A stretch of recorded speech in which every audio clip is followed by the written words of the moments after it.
क्या आप जानते हैं कि ऑस्ट्रेलिया में 2 करोड़ 27 लाख इंसान बसते हैं, जबकि ये मुल्क 20 करोड़ रैपिड्स का भी गढ़ है, यानी इंसानी पॉपुलेशन से 10 टाइम ज़्यादा।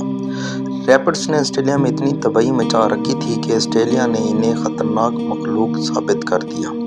जहां ऑस्ट्रेलिया में रैपिड्स को ख़तरनाक मखलूक साबित किया जा रहा था और इनको ख़त्म करने के लिए मुख्तलिफ इंतज़ाम किए जा रहे थे, तो चीन ने वहाँ 30 सालों से 40 लाख रैपिड्स इंपोर्ट करवा लिए। कबूची डेजर्ट में एक अनोखा एक्सपेरिमेंट करने के लिए, और जो रिजल्ट निकाला गया उसने पूरी दुनिया को हैरानो परेशान छोड़ दिया है। ज़ेम टीवी की वीडियो। जब कोई रेगिस्तान हरी भरी जमीन को निगल कर उसे भी रेगिस्तान में कन्वर्ट करता है तो इस प्रोसेस को डेजर्टिफिकेशन कहते हैं, और इसका सबसे बड़ा विक्टिम है चाइना में मौजूद कबूची डेजर्ट। एक वक्त था जब कबूची डेजर्ट सालाना 5 लाख एकड़ के हिसाब से फैलता जा रहा था, यानी हर साल ये डेजर्ट 5 लाख एकड़ के करीब जरखेज जमीन को भी निगल रहा था। उस वक्त चाइना ने एड़ी चोटी के जोर लगाए और डेजर्टिफिकेशन के इस रेट को कम करने की कोशिश की। 1950s और 1960s के दौरान कई प्रोजेक्ट्स लॉन्च किए गए, सैंड कंट्रोल स्टेशंस बनाए गए, रेगिस्तान में दरख्त लगाए गए, लेकिन रेत का ये समंदर काबू से बाहर था। फिर एक दिन वैंग वैनबियाओ नामी एक लोकल एंटरप्रेन्योर ने सब कुछ बदल दिया। वैंग ने अपने पैसे एक अजीबो गरीब आइडिया पर लगाए। उसने कई 100 एकड़ रेगिस्तान पर सूखी झाड़ियां स्क्वायर शेप्स में रखना शुरू कर दी और उनके बीच में विलो ट्रीज लगाना शुरू किए, जिन्हें हम बेद का दरख्त भी कहते हैं। विलो एक ऐसा दरख्त होता है जो पानी के बगैर भी जिंदा रह सकता है, क्योंकि उसकी जड़ें रेगिस्तान में 300 फीट नीचे तक जाकर पानी को तलाश करती हैं। ये लकड़ी पेपर और फर्नीचर बनाने के काम आती है, पर सिर्फ तब अगर ये पेड़ रेगिस्तान में टिक पाए। कबूची डेजर्ट में तेज हवाएं रेत को उड़ाकर बिखेर देती हैं, जिससे अंदर फंसी हुई नमी भी एवोपरेट हो जाती है, और इन्हीं तेज हवाओं से विलो के पौधों को बचाने के लिए इसके इर्द गिर्द झाड़ियां लगाई गई थी।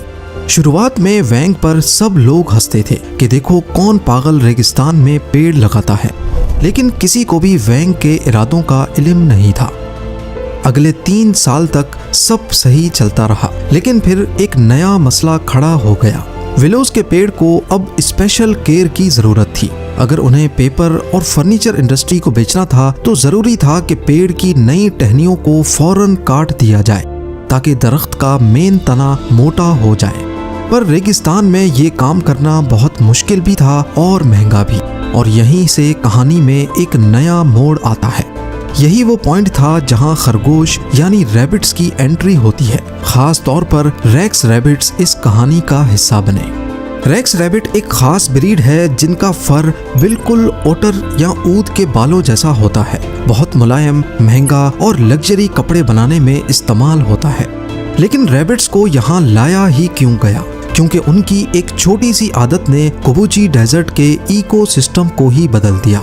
रेक्स रैबिट विलो के पेड़ से निकलने वाली नई टहनियों को खाना पसंद करते हैं। जब वो नई और पतली टहनियां खाते गए तो दरख्त का मेन तना और ज्यादा मोटा होता गया, जो पेपर इंडस्ट्री वाले महंगे दामों खरीद कर जाते थे। यानी रैबिट्स ने खाना भी खाया और पेपर इंडस्ट्री को रॉ मटेरियल भी दिया। एक तरफ एनवायरनमेंट, दूसरी तरफ इकोनॉमी, दोनों की जीत होने लगी।